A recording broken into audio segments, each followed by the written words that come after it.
Isang nakabibinging tunog ng humahagibis na gulong ang pumunit sa maingay na palengke ng sangtuaryo. Kasunod nito ang sabay-sabay na sigawan ng mga tao. Bago pa man maintindihan ni Mateo ang nangyayari, ang kanyang katawan, na sinanay ng 2 taon sa mabilisang pagtugon sa mga krisis sa Africa, ay kusa ng kumilos. Mula sa kinatatayuan niyang stall ng mga prutas, isang kisap mata lang ay nasa gitna na siya ng kalsada. Isang batang lalaki. Nakabitiw sa kamay ng ina at tumakbo para habulin ang isang laruang bola. Isang gumarurot na delivery van. Ang mundo ay tila bumagal. Nakita niya ang takot sa mga mata ng bata, ang pamumutla sa mukha ng driver, at ang nagsisimulang pag-agos ng adrenaline sa kanyang sistema. Itinulak niya ang kanyang sarili, sinapo ang maliit na katawan ng bata, at gumulong sila pareho sa kabilang panig ng daan, ilang pulgada lang mula sa rumaragasang gulong. Naramdaman niya ang magaspang na semento sa kanyang braso. Narinig niya ang kolektibong paghinga ng maluwag mula sa mga nakasaksi.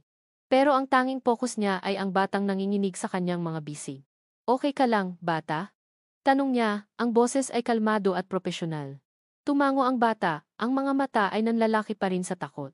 At bago pa man siya makapagsalita ulit, isang tinig ang sumigaw ng pangalan na halos ikahinto ng kanyang paghinga. "Miguel!" Ang tinig na iyon. Ang tinig na 2 taon niyang narinig sa kanyang mga panaginip, sa bawat tahimik na gabi sa ilalim ng mga bituin ng ibang kontinente. Ang tinig na akala niya ay hindi na niya muling maririnig. Dahan-dahan siyang nag-angat ng tingin. At ang mundo ni Mateo de Leon ay gumuho. Nakatayo sa harap niya si Althea. Ang kanyang Althea. May mga bagong linya ng pag-aalala sa kanyang mukha, bahagyang mas payat, ngunit ganoon pa rin kaganda. Ang babaeng iniwan niya nang walang paalam. Ang babaeng sinaktan niya para iligtas. Tumatakbo itong lumapit, lumuhod sa tabi nila, at niyakap ng mahigpit ang anak. "Miguel, Diyos ko, anak. Anong nangyari? Ayos ka lang ba? May masakit ba sa'yo?" Hindi siya napansin ni Althea. Para sa kanya, isa lang siyang estranghero na nagligtas sa kanyang anak, isang anino sa palengke, at sa isang saglit, gumaan ang pakiramdam ni Mateo. "Mas mabuti na ito. Mas ligtas. Salamat, sir." "Salamat po," sabi ni Althea, habang ang mga mata ay puno ng luha at nakatuon pa rin sa bata. "Hindi ko alam kung anong gagawin ko kung may nangyari sa kanya." "Walang anuman," sagot ni Mateo, sinisikap na baguhin ang kanyang boses, gawin itong mas magaspang, mas iba, ngunit ang mga mata niya ay hindi maalis sa bata. Si Miguel. Isang pangalan na parang isang malupit na biro ng tadhana. Ang pangalan sa pekeng pagkatao na gamit niya ngayon. Dr. Mig Santos. At habang tinititigan niya ang bata, may napansin siya, isang bagay na nagpatigil sa tibok ng kanyang puso. Ang mga mata ng bata, habang nakatingala ito sa kanya, kitang-kita niya ang kulay, isang pambihirang kulay na alam niyang namana niya sa kanyang lolo. Amber. Kulay ng pulot. Ang mga matang hindi nagsisinungaling. "Miguel, halika rito. Nasaan ang kapatid mong si Gabriel?" Sigaw ulit ni Althea, hinila ang bata palayo sa kanya. "Kapatid? Gabriel? Kambal?" Napasinggap si Mateo. Ang hangin ay tila naubo sa kanyang mga baga, 2 bata. Na may mga mata ng De Leon, hindi maaari, paano, kailan. Ang isip niya ay naglakbay pabalik, 2 taon. Mahigit 2 taon na ang nakalipas mula noong huling gabi na magkasama sila, bago siya tumakas na parang isang duwag para protektahan ito mula sa kasalanang ibinibintang sa kanya. Ang lahat ng rason niya sa pagbabalik ang paghahanap ng hustisya, ang paglilinis sa kanyang pangalan, ang pagpapabagsak kay Rafael Salcedo ay biglang nawalan ng kulay. Isang bagong katotohanan ang sumampal sa kanya. Isang katotohanan na may 2 maliliit na mukha at 2 pares ng mga matang kulay amber. "Thea, anong nangyari?" Isang pamilyar na boses ng lalaki ang bumasag sa kanyang pagkatulala. Mula sa gilid ng kanyang mga mata, nakita ni Mateo ang isang mamahaling itim na sasakyan na huminto. Mula rito ay bumaba ang isang lalaking nakasuot ng pang-opisina na damit, ang mukha ay nag-aalala. Si Rafael Salcedo. Ang kanyang matalik na kaibigan. Ang taong nagtaksil sa kanya. Ang dahilan kung bakit nasira ang kanyang buhay. Naglakad si Rafael palapit, hindi man lang siya tinitingnan. Ang buong atensyon nito ay na kay Althea. "Raf, buti dumating ka," sabi ni Althea, ang boses ay nanginginig pa rin, muntik na. Muntik na si Miguel. Hinaplos ni Rafael ang buhok ni Althea, bago maingat na inilagay ang kamay nito sa baywang ng babae, isang kilos na nagpapakita ng pagmamay-ari. Isang kilos na parang isang patalim na bumaon sa puso ni Mateo. Doon lang siya napansin ni Rafael. Tumingin ito sa kanya, mula ulo hanggang paa, na para bang sinusuri ang isang dumi sa daan. At pagkatapos, ibinalik nito ang tingin kay Althea. Ang ngiti ay malambing ngunit ang mga mata ay kasing lamig ng yelo. Everything okay, mahal? Ang salitang iyon, mahal. Iyon na ang huling dagok. Ramdam ni Mateo ang unti-unting paglamig ng kanyang mga kamay. Ang ingay ng palengke ay tuluyan ng naglaho. Ang tanging nakikita niya ay ang eksena sa kanyang harapan, ang babaeng pinakamamahal niya, sa mga bisig ng kanyang pinakamatinding kaaway, habang ang dalawang batang maaaring anak niya ay nakatayo sa tabi nila. Nakatayo siya roon, isang estranghero na nagngangalang Mig Santos. Isang multo mula sa nakaraan na hindi makakilos. Isang ama na hindi makalapit. Isang lalaking nawala na ang lahat, bago pa man niya malaman kung ano ang mayroon siya. Ang katahimikan ng gabi sa sangtuaryo ay isang malaking pagkakaiba sa kaguluhan ng palengke kaninang umaga. Sa loob ng kanilang maliwanag at maaliwalas na bahay, pinapanood ni Althea ang kanyang dalawang anghel na mahimbing na natutulog. Si Miguel ay nakayakap sa isang maliit na dinosor, habang si Gabriel naman ay payapang humihinga sa kabilang kama. Sila ang kanyang mundo, ang kanyang lakas, ang dahilan ng lahat. Ngunit kahit nasa kaligtasan ng kanilang tahanan, hindi maalis sa isip niya ang nangyari, ang tunog ng mga gulong, ang sigaw ng mga tao, at ang imahe ng isang estranghero na yumakap sa kanyang anak para iligtas ito. Isang panginginig ang gumapang sa kanyang mga braso. Huwag mo nang isipin yun, mahal. Ang malumanay na boses ni Rafael ay pumutol sa kanyang pag-iisip. Inilagay nito ang isang tasa ng mainit na tsaa sa mesa sa kanyang tabi at marahang hinaplos ang kanyang likod. Nakaligtas siya, Thea. Iyon ang mahalaga. Ligtas kayo. Tumango si Althea, pinipilit ang isang maliit na ngiti. Salamat, Raf. Sa lahat. Wala iyon, sagot ni Rafael, umupo sa tabi niya. Simula bukas, magtatalaga ako ng isang driver para sa'yo. Para hindi mo na kailangang mag-alala sa pagpunta sa palengke o sa paghatid sa mga bata. Ito si Rafael. Laging may solusyon. Laging handang magbigay ng seguridad at kapanatagan. Sa loob ng halos 2 taon, siya ang naging sandalan ni Althea. Siya ang tumulong sa kanyang buuin ang mga piraso ng kanyang nawasak na buhay. Siya ang nagbigay sa kanyang mga anak ng figurang ama na hindi nila kailanman nakilala. Pero may isang bagay na bumabagabag sa kanya, isang bagay na hindi niya masabi kay Rafael. Ang doktor. Ang lalaking nagligtas kay Miguel. May problema ba? Tanong ni Rafael na para bang nabasa ang kanyang isip. Umiling si Althea. Wala. Nagtataka lang ako. Yung doktor kanina, Dr. Mig Santos, parang pamilyar siya. Pamilyar? Baka nakita mo na siya sa klinik sa bayan. Bago lang daw siya roon, sabi ni Rafael sa paraang kaswal. Siguro nga, pagsang-ayon ni Althea, kahit na sa loob niya ay iba ang sinasabi ng kanyang pakiramdam, hindi lang mukha ang pamilyar. Ang boses, kahit na sinubukan nitong gawing iba, ang paraan ng pagtayo, ang mga mata. Napailing siya, sinisikap iwaksi ang mga iniisip, pagod lang siguro siya, ang takot kanina ay nanunuot pa rin sa kanyang sistema. Tumingin siya kay Rafael, sa maamo nitong mukha, at nakaramdam ng utang na loob, siya ang kabaligtaran ng lahat ng sakit na dinulot ng nakaraan. Siya ang kanyang kasalukuyan, ang kanyang hinaharap. Ngunit ang nakaraan, minsan, ay may sariling paraan para magparamdam. Mamayang gabi, habang nakahiga na siya sa kama, hindi siya dinalaw ng antok, ang isip niya ay lumipad pabalik sa isang panahong sinubukan na niyang ibaon sa limot. Ang anino ng kahapon. Ang anino ni Mateo. Naalala niya ang lamig ng kanilang maliit na apartment matapos itong umalis. Walang paalam. Walang sulat. Walang kahit isang text message, para siyang bulang naglaho. Isang araw ay naroon pa ang mga pangarap nila, at sa susunod na araw, tanging ang mga basag na piraso na lang ang natira. Naalala niya ang 2 linggo ng walang tigil na pag-iyak. Ang 1 buwan ng pagtawag sa numerong hindi na matawagan, ang 2 buwan kung kailan niya nalaman ang katotohanan. 2 pulang linya sa isang pregnancy test. Ang takot. Ang pag-iisa. Ang pakiramdam na pinagtaksilan ka ng buong mundo. Paano niya sasabihin sa lalaking nangako sa kanya ng habambuhay na wala na?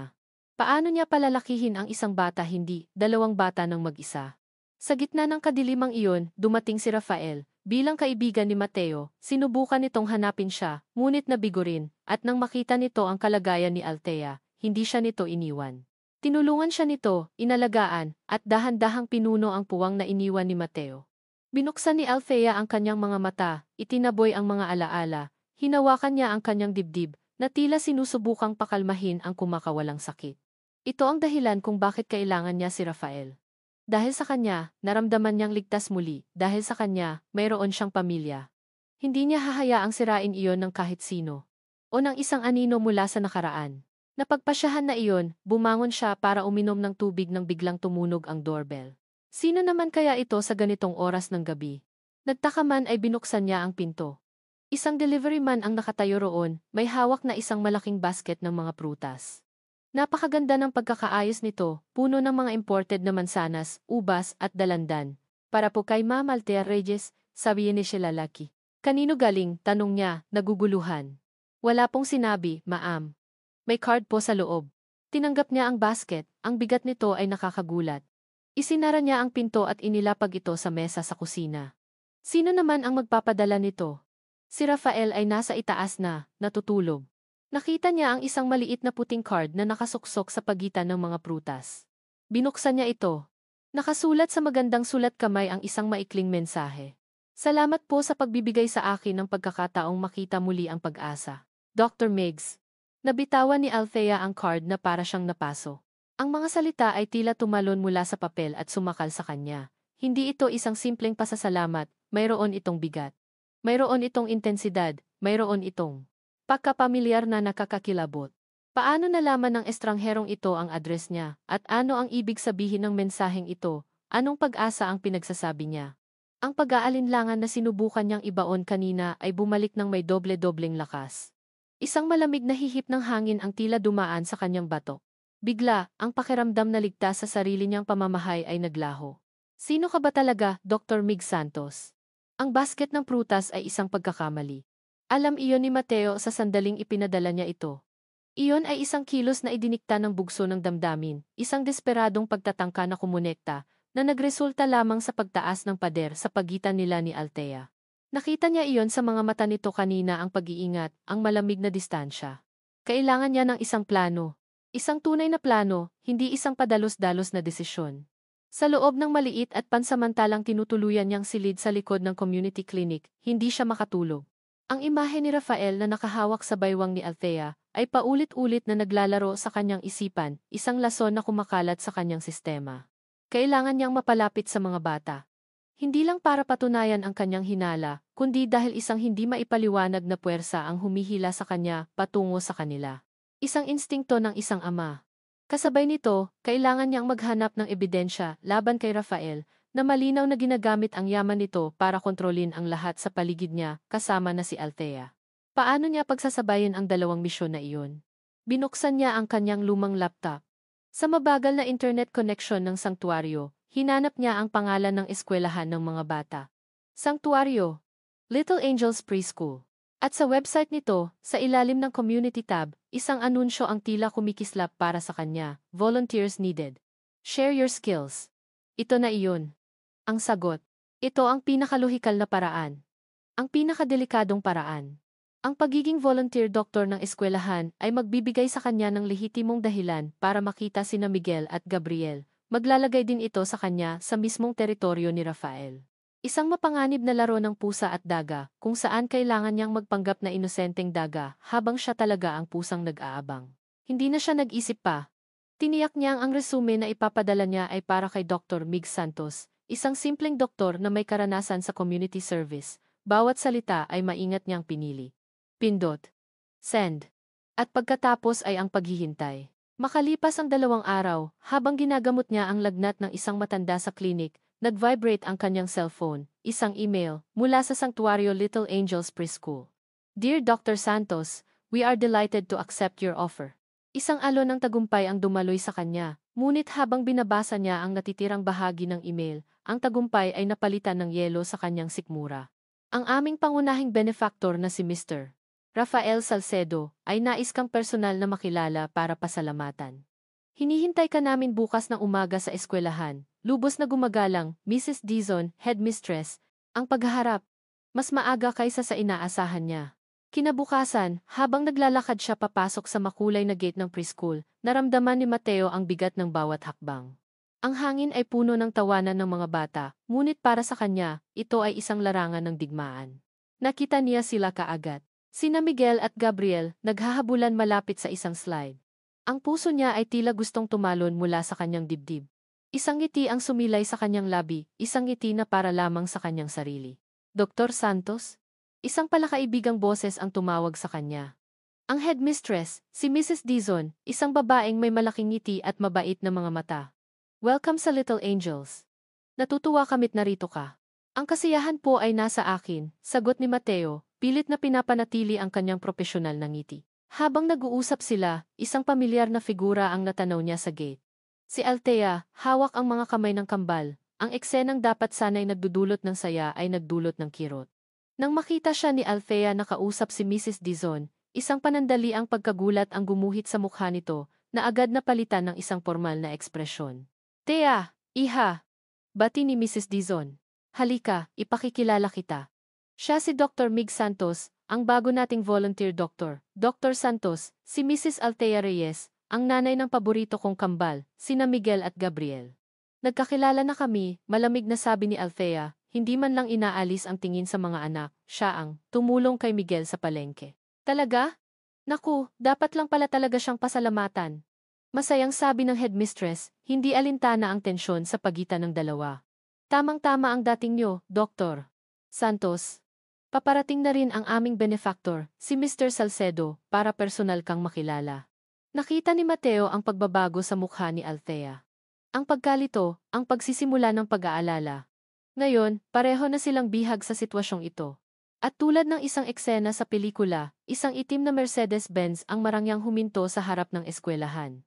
Bumukas ang pinto at bumaba si Rafael Salcedo, suot ang isang mamahaling suit na nagpapakita ng kanyang kapangyarihan.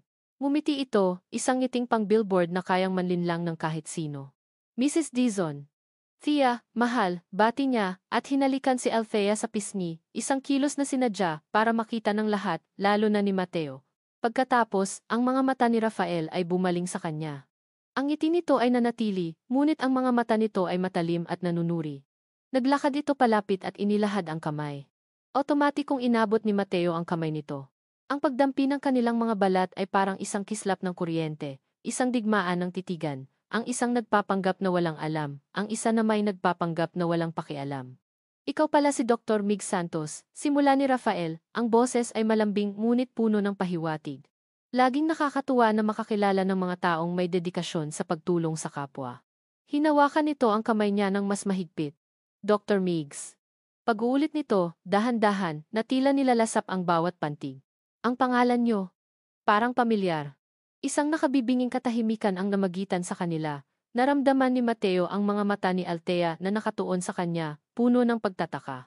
Tumingin si Rafael diretso sa mga mata ni Mateo, ngunit ang mga salita nito ay malinaw na para kay Althea at Mrs. Dizon. Palagay ko ay meron akong dating kaibigan na Miguel din ang pangalan. Isang pause.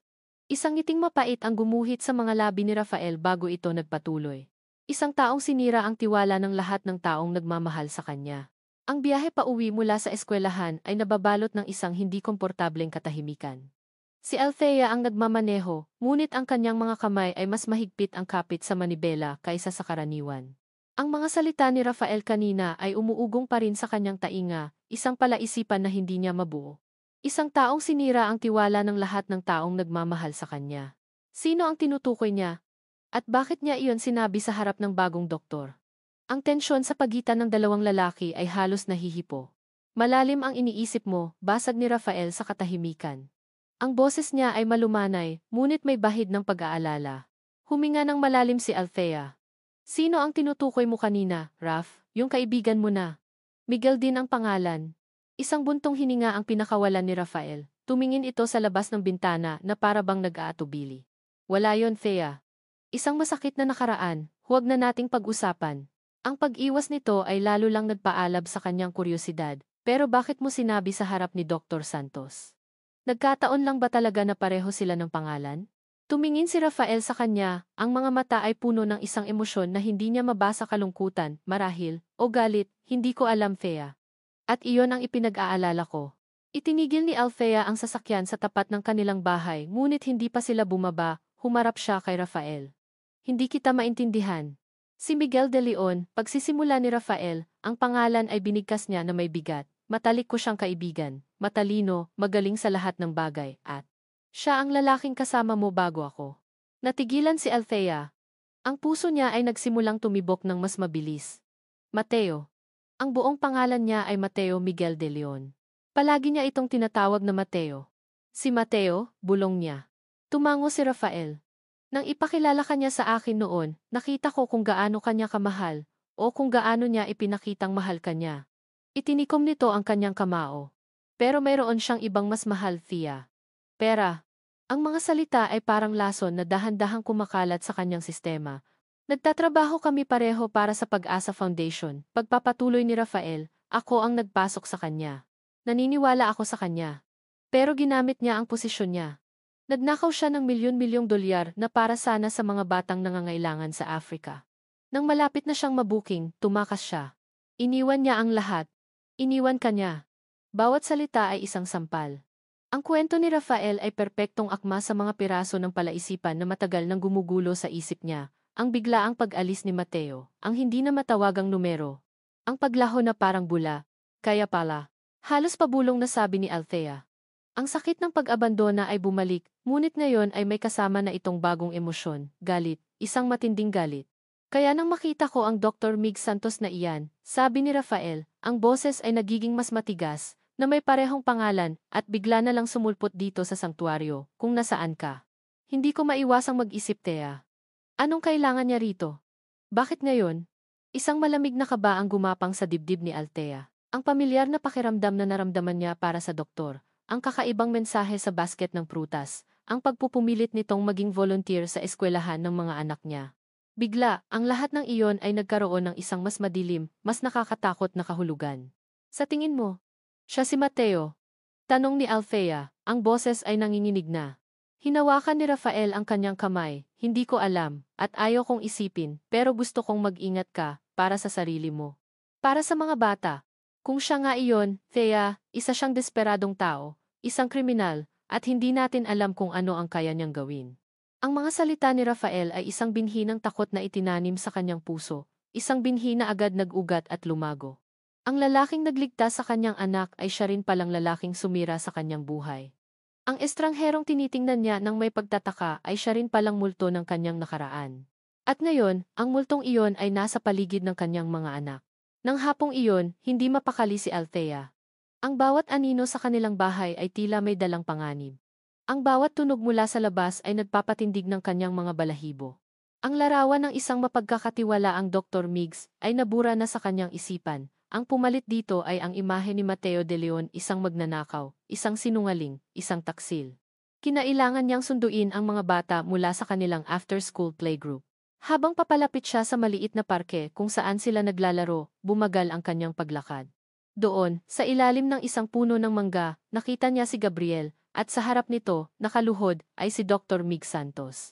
May ipinapakita ang doktor sa kanyang cellphone. Si Gabriel naman ay tumatawa, ang tawang puro at puno ng saya. Ang eksena ay dapat sana'y maganda, isang doktor na mabait sa isang bata. Ngunit ang nakikita ni Althea ay iba. Ang nakikita niya ay isang mandaragit. Isang ahas na dahan-dahang lumalapit sa kanyang inosenteng anak. Isang nag-aalab na galit ang pumalit sa kanyang takot, galit para sa lalaking ito na may lakas ng loob na bumalik.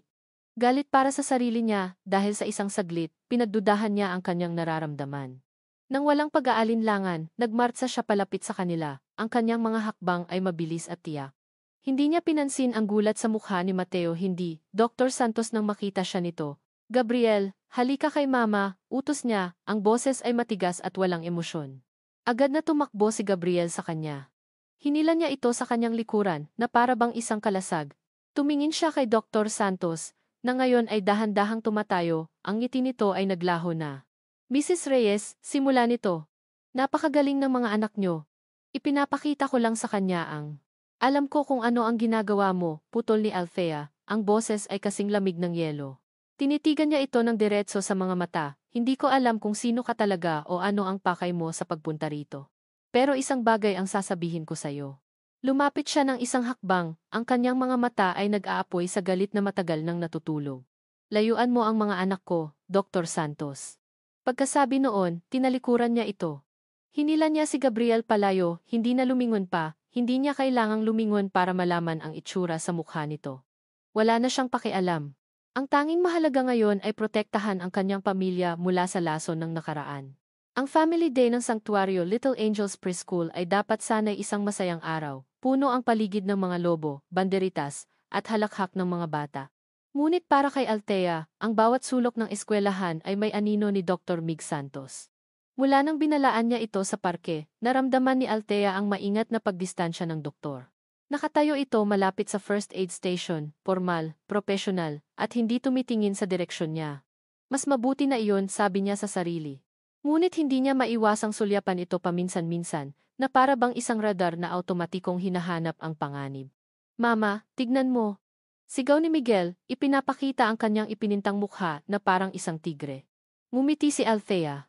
Ang galing naman ng tiger ko. Nasaan ang kapatid mo? Itinuro ni Miguel si Gabriel, na tuwang-tuwang hinahabol ang isang paru-paro malapit sa mga bulaklak sa hardin. Ang purong kaligayahan sa mukha ng kanyang mga anak, iyon lang ang mahalaga. Sinubukan niyang kalimutan ang lahat at namnamin ang sandali. Ngunit ang kapayapaan ay biglang pinunit ng isang matinis na iyak. Iyak ni Gabriel. Agad na napalingon si Althea. Nakita niya ang kanyang anak na nakaupo sa damuhan, hawak ang braso nito at umiiyak ng malakas. Gabriel. Sigaw niya, sabay takbo palapit dito. Mama, masakit. Hikbi ng bata, ang mukha ay namumula na. May kumagat sa akin. Nakita ni Althea ang isang bubuyog na gumagapang palayo sa damo. At sa braso ni Gabriel, isang maliit na pulang tuldok ang nagsisimula ng mamaga, isang kagat ng bubuyog. Shh, tahan na, anak, sabi ni Althea, sinusubukang maging kalmado, mawawala din yan. Ngunit hindi ito nawala. Sa loob lang ng isang minuto, ang pamamaga ay mabilis na kumalat. Ang pag-iyak ni Gabriel ay napalitan ng hirap sa paghinga. Mama, hindi. Ako. Makahinga. Isang alon ng yelo ang bumalot sa puso ni Althea. Tumingin siya sa paligid, naghahanap ng tulong. Ang ibang mga magulang ay nagsimula ng maglapitan, ang kanilang mga mukha ay puno ng pag-aalala, ngunit walang alam na gagawin. Nasaan si Rafael? Nasa isang business call daw ito at paparating pa lang. Tulungan niyo kami. Tumawag kayo ng ambulansya. Sigaw niya, ang boses ay basag na sa takot. Ang mukha ni Gabriel ay nagsimulang mamutla, ang mga labi nito ay unti-unting nangingitim. Nawalan na ng pag-asa si Althea. Yayakapin na sana niya ang kanyang anak ng isang malakas at autoritatibong boses ang pumutol sa lahat ng ingay. Tumabi kayo. Bigyan niyo ako ng daan. Mula sa first aid station, narinig ni Mateo ang pag-iyak, at kasunod nito, ang sigaw ng paghingi ng tulong ni Althea. Isang tingin lang sa sitwasyon, alam na niya. Hindi ito isang ordinaryong kagat ng insekto. Ito ay anaphylactic shock, isang matinding allergic reaction. Kamatayan, kung hindi maaagapan sa loob ng ilang minuto. Ang babala ni Althea, ang galit sa mga mata nito, ang kasinungalingan ni Rafael, lahat ng iyon ay naglaho. Ang natira na lang ay ang doktor sa loob niya, at ang ama na handang pumatay para iligtas ang kanyang anak. Tumakbo siya, itinutulak ang mga taong nakaharang sa daan. Anaphylactic shock ito. Ang airway niya ay nagsasara. Sigaw niya habang mabilis na sinusuri ang bata. Ang pulso nito ay mahina at mabilis. Ang paghinga ay mababaw. Nakita niya ang takot sa mga mata ni Althea, isang takot na sumasalamin sa sarili niyang takot, ngunit hindi ito ang oras para sa takot. Ito ang oras para kumilos. May dala ba kayong EpiPen? Tanong niya sa mga taong nakapaligid, walang sumagot. Sumpa. Binuksan niya ang kanyang emergency kit. Salamat sa Diyos, palagi siyang may dalang pang-adulto at pambatang dosis. Hinablot niya ang pambata. Tia, kailangan kong gawin ito, sabi niya, sa unang pagkakataon ay tinawag niya ito sa kanyang pangalan. Ang boses niya ay madiin at walang pag-aalinlangan. Magtiwala ka sa akin. Magtiwala ka sa akin. Ang mga salitang iyon, mula sa lalaking ito, isang malupit na kabalintunaan. Ngunit nang tumingin siya sa mga mata nito, wala siyang nakitang panlilinlang, wala siyang nakitang masamang intensyon. Ang nakita niya ay isang matinding focus, isang profesionalismo. At sa ilalim ng lahat ng iyon, isang takot na kasing tindi ng sa kanya. Tumango siya, hindi makapagsalita, habang ang mga luha ay bumabagsak mula sa kanyang mga mata. Nakita niya kung paano inihanda ni Dr. Santos ang injection. Nakita niya ang mabilis at tiyak na pagturok nito sa hita ni Gabriel. Nakita niya itong patuloy na sinusuri ang paghinga at pulso ng bata. Bawat galaw ay may layunin. Bawat kilos ay nagpapakita ng mga taon ng pagsasanay. Sa sandaling iyon, hindi siya si Mateo, ang taksil. Hindi siya si Dr. Migs, ang estranghero. Siya ang tanging pag-asa ng kanyang anak. Ang pagdating ng ambulansya ay parang isang panaginip. Narinig niya si Dr. Santos na mabilis at malinaw na ipinapaliwanag ang sitwasyon sa mga paramedic. Anaphylaxis, secondary to a bee sting.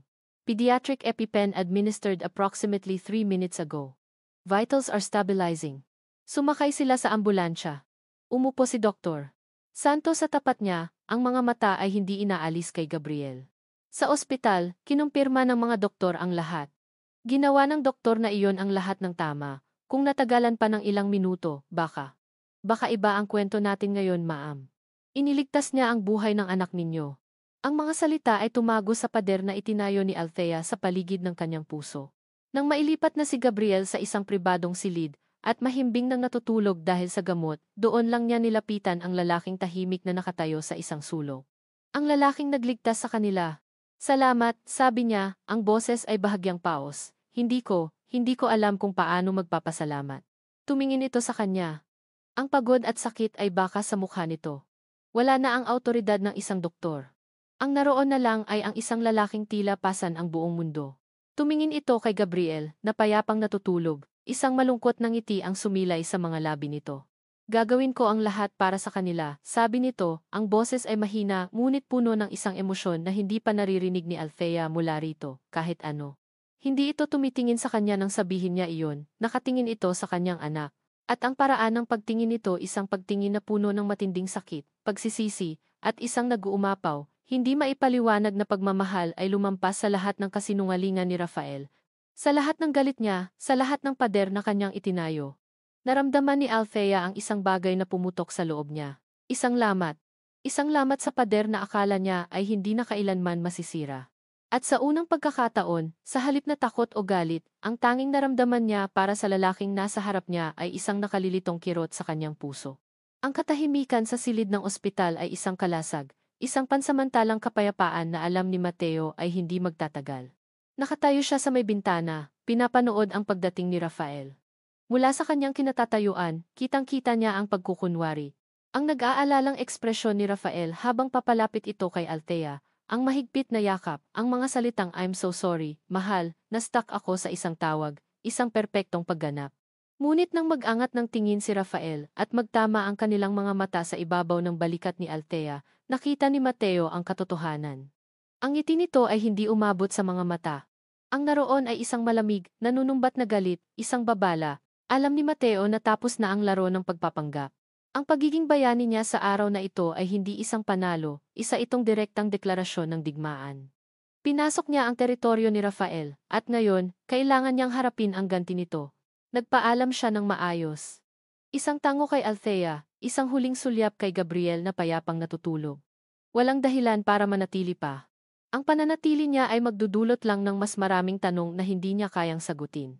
Habang naglalakad siya palayo sa ospital, ang adrenalin mula kanina ay napalitan ng isang pamilyar na bigat sa kanyang dibdib, ang bigat ng pag-iisa. Sa isang saglit, sa gitna ng kaguluhan, naramdaman niyang bahagi siya ng buhay nila. Sa isang saglit, siya ang doktor. Siya ang tagapagligtas. Ngayon, siya na ulit si Mig Santos, ang anino. Kinagabihan, habang pinipilit niyang suriin ang mga dokumento ng Pag-asa Foundation sa kanyang laptop, tumunog ang kanyang burner phone. Isang hindi rehistradong numero. Si Mang Cardo. Isang retiradong investigador na may utang na loob sa kanyang ama, at ang tanging taong nakakaalam ng kanyang sikreto. Mateo, bungad nito, walang paligoy-ligoy, may nagtatanong tungkol sa'yo. Napatigil si Mateo. Sino? Hindi ko alam kung sino, pero alam ko kung kanino nagtatrabaho. Mabilis kumilos, propesyonal, tinatanong ang lahat ng posibleng koneksyon ni Mig Santos sa Maynila bago siya pumunta dyan. Isang pausa. Mula sa kampo ni Salcedo ang utos. Kinuyom ni Mateo ang kanyang kamao. Sabi na nga ba, hindi mag-aaksaya ng oras si Rafael. Ang pagligtas niya kay Gabriel ay ang huling patak. Nadama ni Rafael na nawawalan na ito ng kontrol kay Althea, at gagawin nito ang lahat para mabawi iyon. Anong nakuha nila?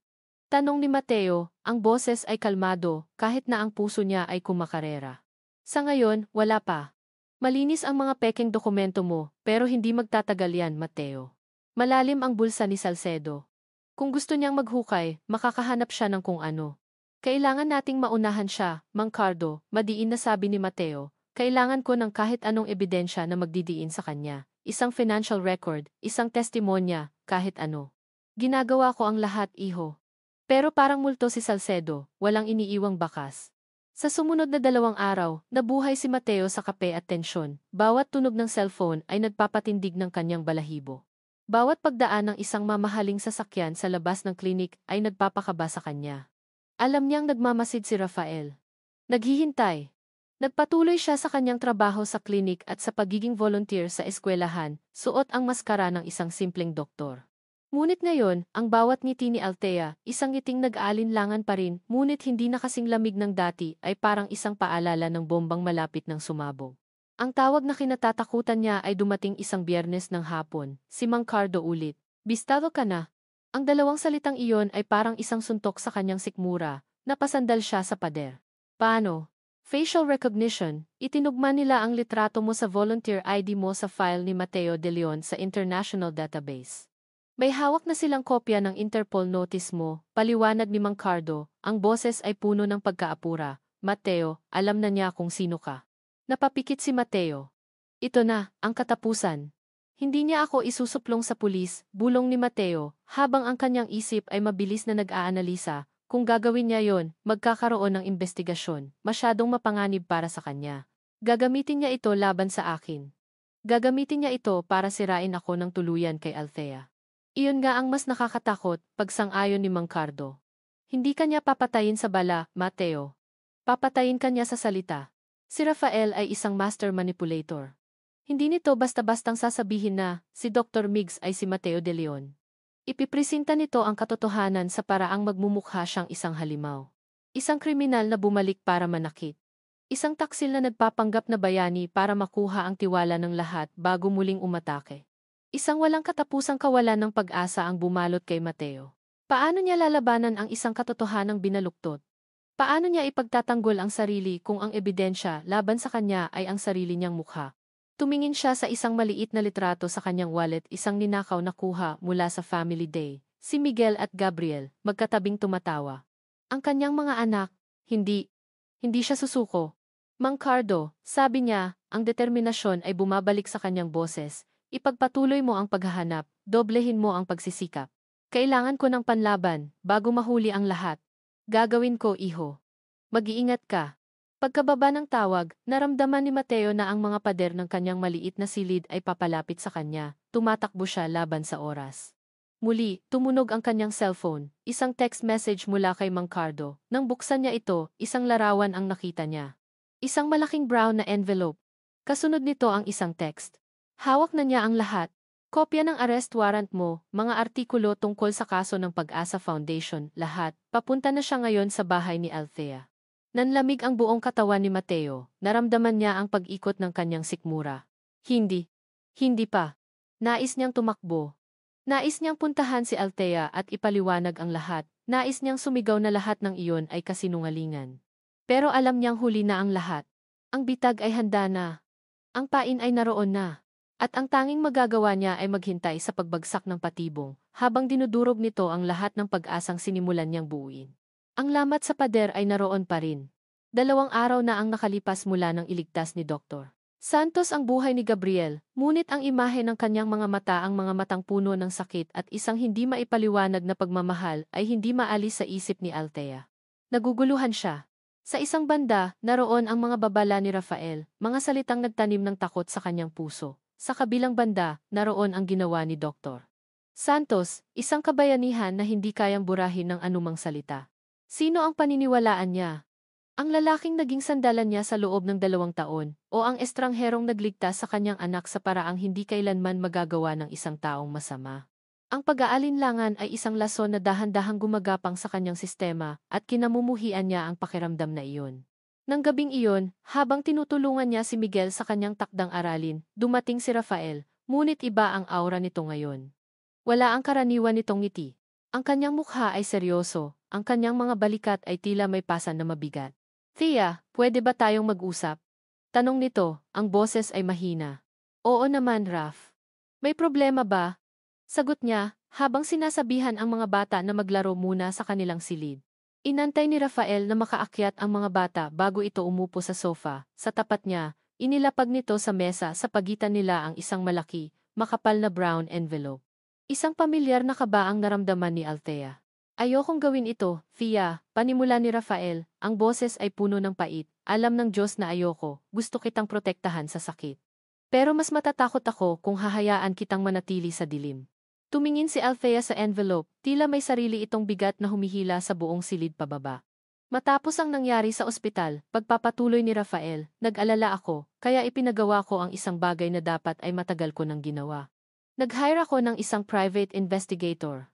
Kailangan kong malaman kung sino talaga ang lalaking lumalapit sa pamilya mo. Hinawakan nito ang kamay ni Althea. Malamig ang kamay nito. Mahal, anuman ang makita mo sa loob niyan, tandaan mo, narito lang ako. Ang kanyang mga salita, na dapat sana'y nakakapakalma, ay lalo lang nagpatindi ng takot niya.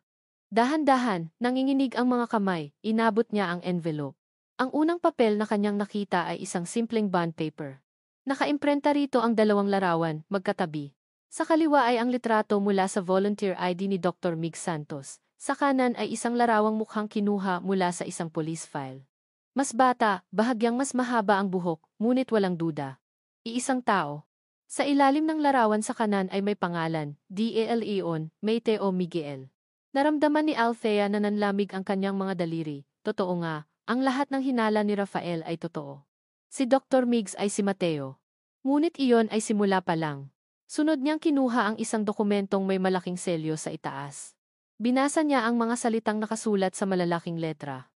Interpol Red Notice. Wanted Fugitive. Ang mga salita ay tila tumalon mula sa papel. Name, D. Leon, Mateo Miguel. Charges, large-scale estafa, embezzlement, fraud. Hindi siya makahinga. Sunod-sunod niyang tiningnan ang mga dokumento. Ang mga ito ay parang mga dagok sa kanyang mukha, bawat isa ay mas masakit kaysa sa nauna. Mga kopya ng mga artikulo mula sa mga international news websites. Ang mga headline ay sumisigaw, Pag-asa Foundation Scandal, Millions Missing, Filipino Doctor Implicated. International Fraud Ring Busted, Mastermind at Large. Charity Funds for African Children Diverted. Ang mundo ni Althea ay nagsimulang umikot. Ang lalaking minahal niya, ang lalaking ama ng kanyang mga anak, ay hindi lang basta umalis, isa siyang magnanakaw, isang kriminal. Ang pinakahuling dokumento ang tuluyang pumatay sa kanya, isa itong kopya ng isang bank transfer, mula sa isang offshore account, patungo sa isang account na nakapangalan kay Mateo de Leon. Ang halaga, $5 milyong. Ang petsa ng transfer, isang araw pagkatapos siyang iwan ni Mateo. Ang hangin ay tuluyan ng naubos sa kanyang mga baga. Ang mga papel ay nahulog mula sa kanyang mga kamay, kumalat sa sahig na parang mga tuyong dahon. Ang lahat ay kasinungalingan, ang mga pangarap nila, ang mga pangako, ang pagmamahal. Ang pag-alis niya ay hindi dahil sa isang misteryo, ito ay dahil sa pera. Ipinagpalit siya nito, ipinagpalit nito ang kanilang kinabukasan para sa $5 milyong. At ang pagbabalik niya? Ang pagligtas niya kay Gabriel? Isang panginginig na puno ng pagkasuklam ang gumapang sa kanyang katawan. Hindi iyon kabayanihan, isa iyong kalkuladong plano, isang paraan para makuha muli ang tiwala niya. Isang paraan para gamitin siya at ang kanyang mga anak bilang panangga, bilang isang paraan para makapagtago. Naramdaman niya ang mga braso ni Rafael sa paligid niya, niyayakap siya. Shh, Thea, I'm so sorry kailangan mong malaman ito. Pero ang kanyang yakap ay hindi nagdulot ng kapanatagan, nagdulot ito ng apoy. Itinulak niya si Rafael palayo. Hindi dahil sa galit dito, kundi dahil sa galit sa buong mundo, galit kay Mateo. Galit sa sarili niya. Paano siya naging ganito katanga? Paano niya hinayaang mabulag siya ng isang alaala? Paano niya pinagdudahan si Rafael, ang lalaking nanatili, para sa isang multong bumalik lang para sirain siya ulit? Ang lamat sa pader ay hindi nalamat. Ang buong pader ay gumuho, at sa ilalim ng mga guho, naroon si Althea wasak, galit, at puno ng pagkasuklam. Tumayo siya. Ang panginginig ng kanyang katawan ay napalitan ng isang nakakakilabot na katatagan. Ang sakit sa kanyang puso ay namuo at naging isang matigas, malamig na bato. Kinuha niya ang kanyang cellphone. Ang kanyang mga daliri ay hindi na nanginginig. Hinahanap niya ang isang pangalan sa kanyang mga kontak. Isang pangalang idinagdag niya ilang araw lang ang nakalipas dahil sa utang na loob, isang pangalan na ngayon ay parang isang sumpa. Dr. Mix Santos. Pinindot niya ang call button. Nagring ito ng isang beses. 2 beses. Hello. Mrs. Reyes? Sagot ng boses sa kabilang linya. Ang boses na minsan ay nagpatulog sa kanya, ngayon ay nagdudulot ng pandidiri. Hindi siya bumati. Hindi siya nagpaliwanag. Isang malamig, walang emosyon na utos ang lumabas sa kanyang mga labi. Gusto kitang makausap, ngayon na.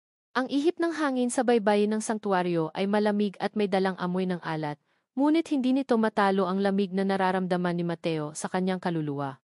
Naroon si Althea, nakatayo malapit sa mga batuhan, isang madilim na silweta laban sa nag-aagaw na dilim at liwanag ng papalubog na araw. Ang kanyang likod ay tuwid. Ang kanyang mga balikat ay matigas. Ang babaeng minahal niya ay naging isang estranghera, isang hukom na naghihintay para ibaba ang kanyang hatol. Naglakad siya palapit, walang bati, walang ngiti. Ang katahimikan sa pagitan nila ay mas maingay kaysa sa alon na humahampas sa dalampasigan.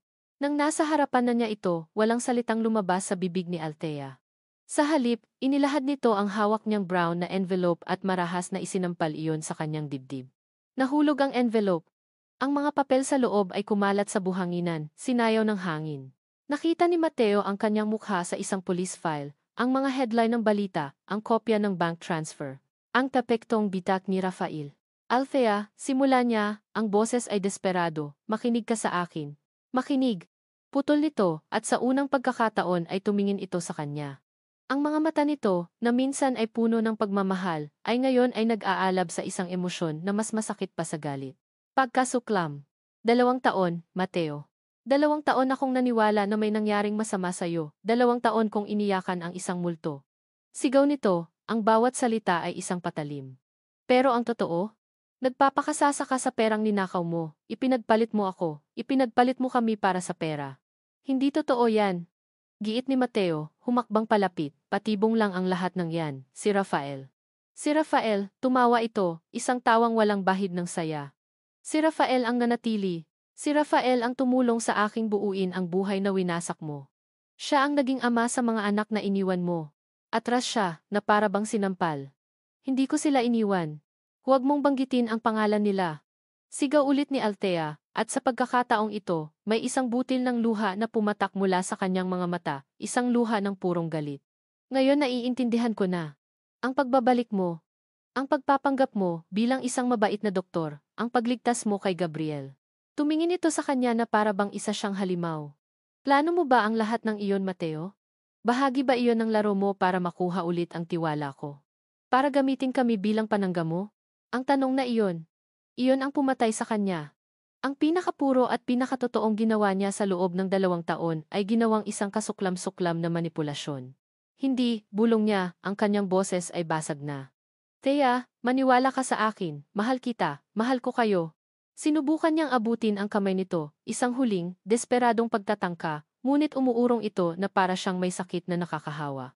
Ang pag-urong na iyon ang sumira sa huling piraso ng pag-asa sa kanyang puso. Napatigil si Althea.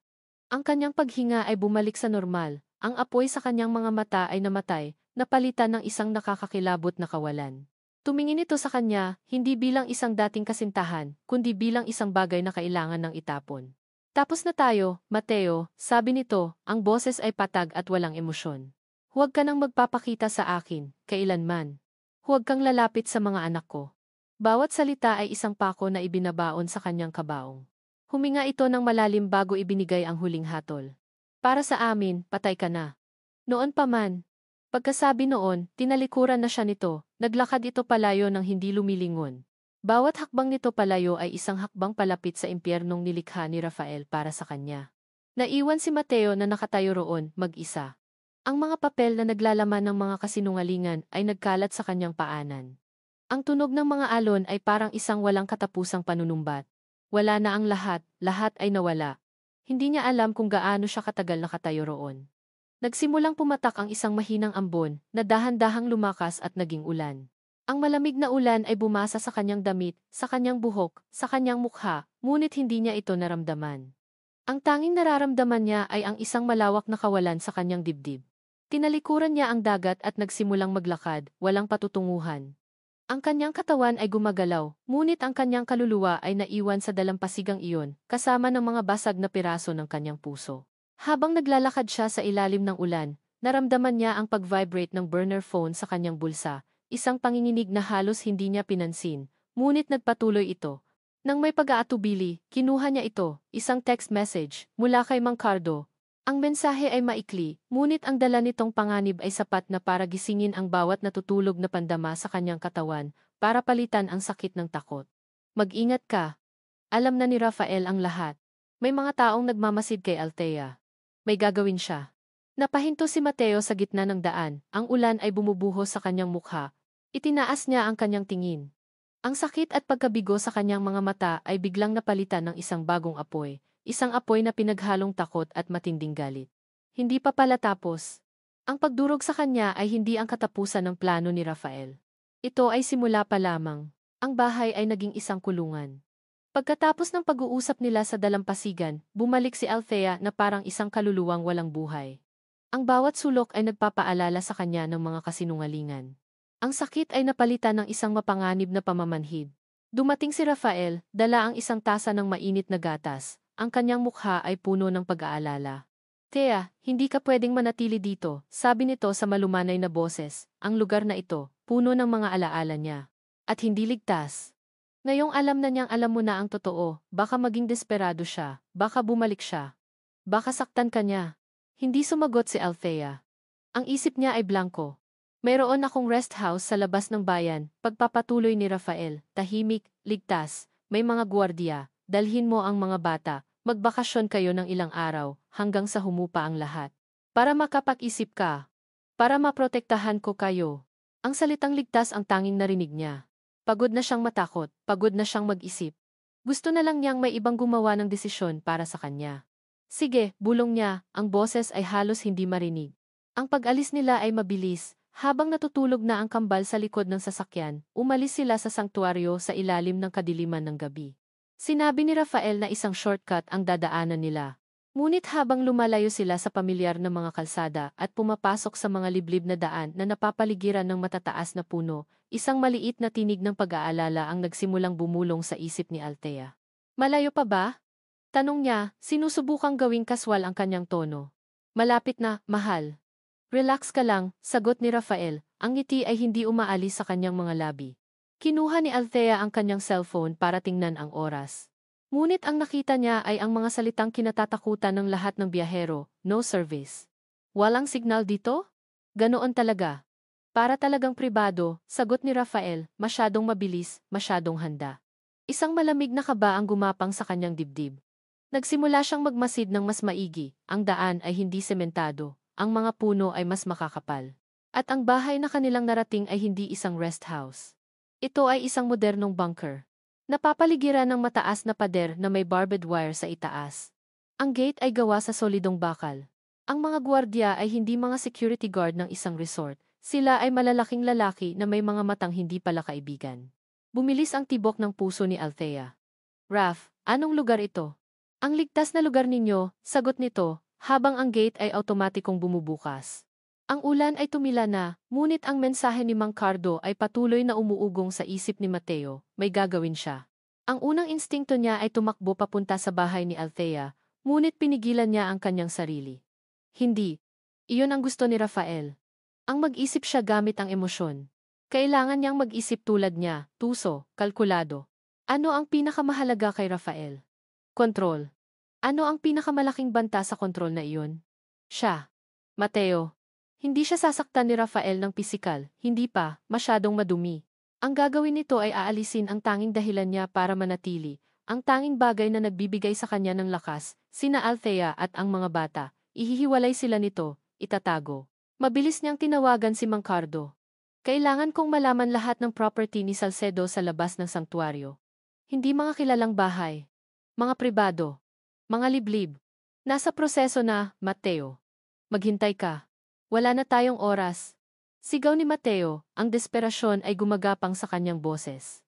Inaalis na niya sila ngayon. Katahimikan sa kabilang linya, napalitan ng mabilis na pagtipa sa keyboard, bawat segundo ay parang isang oras. Mayroon akong isa, sabi ni Mang Cardo, isang bagong biling property sa ilalim ng isang shell company. Nakarehistro bilang isang pribadong pasilidad, walang pangalan, nasa paanan ng bundok Sierra. Mahigit isang oras mula dyan. Walang signal ng telepono sa lugar na iyon. Iyon na iyon. Ang puso ni Mateo ay tila nahulog sa kanyang sikmura. I-text mo sa akin ang lokasyon, ngayon din. Hindi na niya hinintay ang sagot. Sumakay siya sa kanyang luma at pinagtiyaga ang kotse. Ang makina ay umungol bago ito humarurot sa madilim na kalsada. Ang kanyang isip ay isang karera. Ang mga kalsada ay madilim. Ang mga puno ay tila mga halimaw na nag-aabang. Ang tanging nasa isip niya ay ang mukha ni Althea, ang mga mata ng kanyang mga anak. Nagmamaneho siya, hindi bilang isang doktor o isang takas, kundi bilang isang ama at isang lalaking handang harapin ang impyerno para sa pamilyang hindi pa niya opisyal na nabubuo.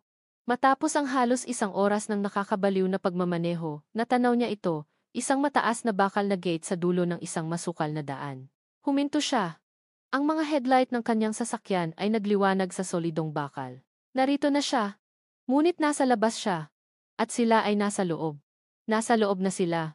Ang rest house ay malamig at kulang sa gamit. Mas mukha itong isang mamahaling kulungan kaysa sa isang lugar para magbakasyon. Ang mga bintana ay may rehas. Rafael, gusto ko nang umuwi, sabi ni Althea, ang boses ay nanginginig na. Hindi pa pwede, mahal, sagot ni Rafael, ang malumanay na tono ay unti-unti nang nawawala, para ito sa kaligtasan ninyo. Naglakad si Althea papunta sa pinto. Sinubukan niyang buksan ito. Nakalock. Humarap siya kay Rafael, ang takot ay malinaw nang nakaguhit sa kanyang mukha. Bakit nakalock ang pinto, Raf? Kinuha niya ang kanyang cellphone. Itinaas niya ito, desperadong naghahanap ng kahit isang bar ng signal. Wala. Ang pamamanhid ay biglang naglaho, napalitan ng purong, dalisay na takot, ito ay isang bitag. Nagsimulang maglakad palapit si Rafael, ang ngiti sa mukha nito ay iba na, wala na ang pag-aalala, wala na ang pagmamahal. Ang naroon na lang ay isang nakakakilabot na pagtatagumpay, ang ngiti ng isang mangangaso na sa wakas ay nakorner na ang kanyang biktima. Huwag kang mag-alala, Althea, sabi nito, ang boses ay kasing lamig ng marmol na sahig. Dito, walang makakahanap sa inyo, walang makakagulo, at lalong-lalo na, walang Mateo de Leon. Tayo lang. Magkakasama, habang buhay. Sa labas, isang halos hindi marinig na tunog ng humaharurot na sasakyan ang biglang huminto. Ngunit hindi ito narinig ni Althea. Ang tanging naririnig niya ay ang malakas na kabog ng kanyang puso, at ang mga salitang nagkukumpirma na ang bangungot niya ay ngayon palang nagsisimula. Ang mga salita ni Rafael ay parang laso na gumapang sa hangin, tayo lang, magkakasama, habang buhay. Nagyelo ang dugo sa mga ugat ni Althea. Ang lalaking minahal niya o ang lalaking akala niya'y minahal niya ay isa palang halimaw na nakasuot ng maskara ng kabaitan. Ang ligtas na lugar ay isa palang magandang kulungan. Ang unang pumasok sa isip niya ay ang kanyang mga anak, na mahimbing na natutulog sa kabilang silid, walang kamalay-malay sa panganib na kanilang kinakaharap, kailangan niyang makalabas. Kailangan niyang mailayo ang mga bata. Rafael, pakiusap, sabi niya, sinisikap na panatilihing kalmado ang kanyang boses kahit na ang kanyang puso ay kumakarera. Huwag mong gawin to. Gawin ang ano, mahal? Tanong nito, ang ngiti sa kanyang labi ay hindi na umaabot sa kanyang mga mata. Ang protektahan ka. Ito na ang dapat kong ginawa noon pa. Ang ilayo ka sa kanya. Hindi ito protection, Raf. Pagkukulong ito. Pareho lang iyon, kung minsan, sagot nito, lumalapit sa kanya. Umatras si Althea hanggang sa maramdaman niya ang malamig na pader sa kanyang likuran, wala na siyang matatakbuhan. Ang takot ay parang isang kamay na sumasakal sa kanya. At sa gitna ng nakabibinging katahimikan ng bahay, isang malakas na tunog ang bumasag sa lahat. Crash! Ang tunog ng nababasag na salamin mula sa bintana sa sala. Sabay silang napalingon ni Rafael, isang figura ang tumalon papasok mula sa nabasag na bintana, gumulong sa sahig, at mabilis na tumayo. Si Mateo. Ang kanyang damit ay may mga dumi at ang kanyang braso ay may hiwa mula sa bubog. Ang kanyang mukha ay puno ng galit, pag-aalala, at isang desperadong determinasyon. Hindi ito ang mukha ng isang kriminal.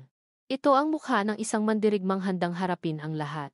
Sa isang saglit, ang lahat ng galit ni Althea kay Mateo ay naglaho, napalitan ng isang maliit, kumikislap na pag-asa. Mateo! Sigaw ni Rafael, ang pagkagulat ay mabilis na napalitan ng purong galit.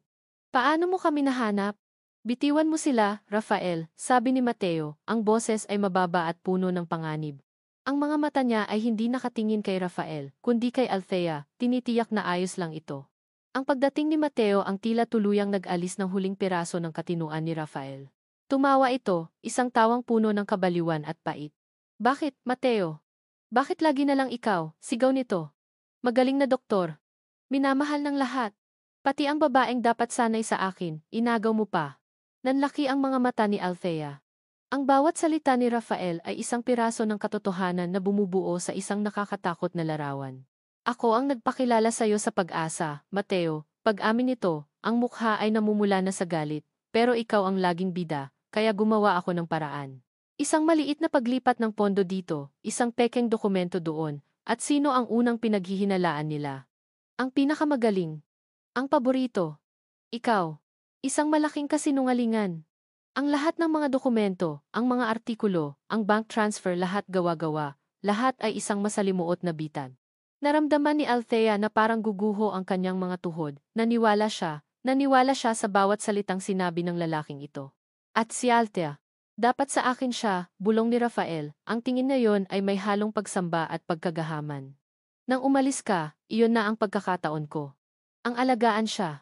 Ang ipakita sa kanya na ako ang mas karapat-dapat, ako dapat yon, Mateo. Hindi ikaw. Nang makita ni Rafael ang pagbabago sa mukha ni Althea, ang pagkaunawa, ang pagsisimula ng pagkasuklam, alam niyang tapos na ang laro, nawala na ang kontrol niya. Sa isang mabilis na kilos, hinablot ni Rafael si Althea. Ikinulong siya nito sa kanyang mga braso. At mula sa likod nito, isang malamig at matigas na bagay ang biglang dumikit sa kanyang tagiliran. Isang baril. Huwag kang lalapit, De Leon. Sigaw ni Rafael, ginagamit si Althea bilang panangga. Isang maling galaw mo lang, magiging biyudo ka bago ka pa man makasal. Napahinto si Mateo. Ang galit sa kanyang mukha ay napalitan ng purong takot. Raf, pakiusap. Huwag mo siyang idamay dito, ako ang kalaban mo. Huli na ang lahat, Mateo. Kung hindi siya mapupunta sa akin, walang makikinabang sa kanya. Ang sitwasyon ay isang bombang malapit ng sumabog. Ang mga mata ni Althea ay napuno ng luha habang nakatingin siya kay Mateo, isang tahimik na paghingi ng tawad. Ang mga mata ni Mateo ay nakikiusap, nangangako. Ang mga mata ni Rafael ay puno ng kabaliwan. At sa sandaling iyon, ang pinto sa kanilang likuran ay biglang bumukas ng malakas. Bitiwan mo siya, Salcedo. Isang pulutong ng mga pulis, na pinangungunahan ni Mang Cardo, ang sumugod papasok. At sa likod nila, nanginginig ngunit determinado, ay ang babaeng matagal nang nagsilbing assistant ni Rafael. Natigilan si Rafael. Napapaligiran, bistado. Nawala ang lahat ng kulay sa kanyang mukha. Isang desperadong pagsuko, isang huling, galit na sulyap kay Mateo. At pagkatapos, isang nakabibinging ingay. Isang putok ng baril ang pumunit sa katahimikan. Ang putok ng baril ay umalingonggaw sa loob ng bahay, isang huling, desperadong sigaw ng isang taong natalo na. Sa isang kisap mata, nakita ni Mateo ang pagbagsak ng lahat ng maskara. Itinulak siya ng kanyang instingto palapit kay Althea, hinila ito palayo kay Rafael, at ginamit ang sariling katawan bilang panangga, naghihintay sa sakit na hindi dumating. Nang imulat niya ang kanyang mga mata, ang eksena ay parang isang pelikulang naka-freeze.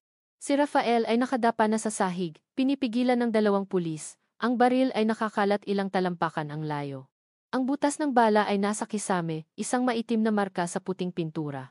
Tapos na. Naramdaman niya ang pag-agos ng ginhawa, isang mainit at nakakapanghinang pakiramdam na halos nagpabagsak sa kanyang mga tuhod. Ligtas sila. Ligtas si Althea.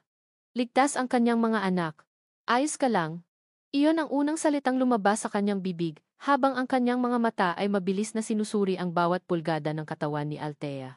Tumango ito, nanginginig pa rin, ang mga mata ay nanlalaki pa rin sa takot at pagkalito. Ikaw, ayos ka lang. Doon lang naramdaman ni Mateo ang isang pamilyar na init na gumagapang sa kanyang braso, isang matalas na kirot. Nang tingnan niya ito, isang hiwa mula sa nabasag na salamin kanina ang muling dumudugo, at may isang bagong gasgas sa kanyang balikat, isang daplis mula sa pulbura ng baril.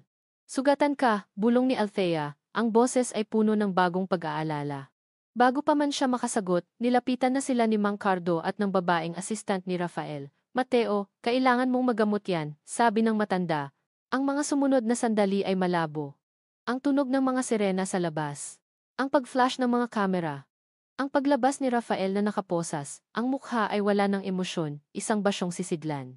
Isang paramedic ang lumapit para gamutin ang braso ni Mateo, ngunit umiling si Althea. Ako na, sabi niya sa mahinang boses. Ako na ang bahala. Dinala siya nito sa isang tahimik na silid, malayo sa kaguluhan. Pinaupo siya nito sa gilid ng kama. Ang katahimikan sa pagitan nila ay mabigat, puno ng mga salitang hindi masabi. Kinuha nito ang first aid kit mula sa paramedic at nagsimulang linisin ang kanyang sugat. Ang kanyang mga kamay, na minsan niyang hinawakan ng may pagmamahal, ay nanginginig habang nililinis ang dugo. Ang bawat pagdampi ng bulak na may gamot ay nagdudulot ng kirot, ngunit hindi ito ang kirot na nararamdaman ni Mateo. Ang tunay na kirot ay ang makita ang sakit at pagsisisi sa mga mata ni Althea habang ginagawa niya ito. Hindi ko alam, bulong ni Althea, ang mga luha ay nagsimula ng mamuo sa kanyang mga mata. Naniwala ako sa kanya, Mateo. Sa lahat ng sinabi niya, sa lahat ng kasinungalingan, hindi siya galit. Sa sandaling iyon, ang lahat ng galit at sakit na naramdaman niya ay nawala. Ang nakikita niya sa kanyang harapan ay hindi ang babaeng humatol sa kanya, kundi isa ring biktima. Isang biktima ng isang masalimuot na panlilinlang na halos sumira sa kanilang lahat. Tia, sabi niya, ang boses ay malumanay, tingnan mo ako. Dahan-dahan itong nag-angat ng tingin, ang mga luha ay dumadaloy na sa kanyang mga pisngi. Hindi mo kasalanan. Kasalanan ko. Giit nito. Naging bulag ako. Pinakinggan ko ang galit sa puso ko sa halip na ang katotohanan. Sinabihan kitang patay ka na para sa akin. Umiling si Mateo. Umalis ako. Hindi ako nagpaliwanag, iniwan kita sa dilim. Ako ang nagbigay sa kanya ng pagkakataong gawin ito. Hinawakan niya ang kamay nito na nanginginig pa rin, may dahilan kung bakit ako umalis, Thea. Tumingin ito sa kanya, naghihintay. At sa wakas, pagkatapos ng 2 taon ng masakit na katahimikan, sinabi niya ang katotohanang matagal na niyang itinatago. Nang malaman kong si Rafael ang nag-frame up sa akin, kinompronta ko siya. Sinabi niya sa akin na kung hindi ako lalayo, kung ipaglalaban ko ang kaso, idadamay ka niya, gagamitin ka niya laban sa akin. Bantaan ka niya. Sabi niya, masisira niya ang buhay mo sa paraang hindi mo maiisip. Bawat salita ay isang piraso ng katotohanang bumubuo sa nawawalang bahagi ng kanilang kwento. Mas gugustuhin kong isipin mong galit ka sa akin, kaysa malagay ka sa panganib, Thea. Ang pag-alis ang tanging paraan na naisip ko para protektahan ka. Ang huling pader sa puso ni Althea ay tuluyan ng gumuho. Ang lalaking akala niya ay nagtaksil sa kanya ay nagsakripisyo pala para sa kanya. Ang pinakamasakit na ginawa nito ay ang pinakadakilang patunay ng pagmamahal nito. Ang pag-iyak na pinipigilan niya ay bumuhos na. Hindi na ito tahimik na pagluha, kundi malalakas na hikbi, isang pag-iyak para sa 2 taong nawala, para sa sakit na tiniis nilang pareho, para sa katotohanang ngayon lang nila natuklasan. Binitawan nito ang bulak at niyakap ang sarili, na tila sinusubukang pigilan ang sarili na mawasak. Patawad. Hikbi nito, paulit-ulit na parang isang sirang plaka. Mateo, patawarin mo ako. Hindi na nakatiis si Mateo, hinila niya ito palapit at niyakap ng mahigpit, isang yakap na hindi na kailangan pang magpanggap. Isang yakap na puno ng sakit, ng pangungulila, at ng isang maliit, nanginginig na liwanag ng pag-asa. Hinayaan niya itong umiyak sa kanyang balikat, habang ang sarili niyang mga mata ay nagsisimula na ring mag-init. Ang bigat ng 2 taon ay dahan-dahang gumagaan, pinalitan ng isang simpleng katotohanan. Magkasama na sila ulit. Sa gitna ng mga guho, magkasama sila, at sa ngayon, iyon lang ang mahalaga. 6 na buwan ang lumipas. Ang hangin sa sanktuaryo ay pareho pa rin, ngunit para kay Althea, iba na ang dalang himig nito, hindi na ito nagdadala ng kalungkutan o takot, kundi ng kapayapaan. Mula sa maliit na kubo sa dalampasigan, pinapanood niya ang 3 pinakamahalagang lalaki sa kanyang buhay. Sina Miguel at Gabriel, tumatawa habang nagpapalipad ng saranggola. At si Mateo, tumatakbo kasama nila, ang mukha ay puno ng purong kaligayahan na hindi kayang pekein ng kahit sino. Isang ngiti ang hindi maalis sa kanyang mga labi. Hindi palaging madali ang huling 6 na buwan. May mga gabing puno ng mahahabang pag-uusap, may mga therapy sessions para sa trauma na dinanas nilang lahat. May mga sandali ng pag-aalinlangan at takot na bumabalik, ngunit sa bawat pagkakataon, hinaharap nila ito ng magkasama. Sa bawat pagsubok, mas tumitibay ang pundasyon na kanilang muling itinatayo. Ang pangalan ni Mateo ay tuluyan ng nalinis, ang testimonya ng dating assistant ni Rafael, kasama ng mga ebidensyang nakalap ni Mang Cardo, ay naglantad sa buong katotohanan. Si Rafael Salcedo ay nahatulan ng habambuhay na pagkakakulong para sa maraming kaso ng fraud, kidnapping, at attempted murder. Natutunan ni Althea na magpatawad hindi lang si Mateo, kundi pati na rin ang kanyang sarili. At natutunan ni Mateo na magtiwala hindi lang sa sistema ng hustisya, kundi sa lakas ni Althea at sa kapangyarihan ng pagiging bukas. Nakita niya si Mateo na lumuhod para ayusin ang tali ng saranggola ni Miguel.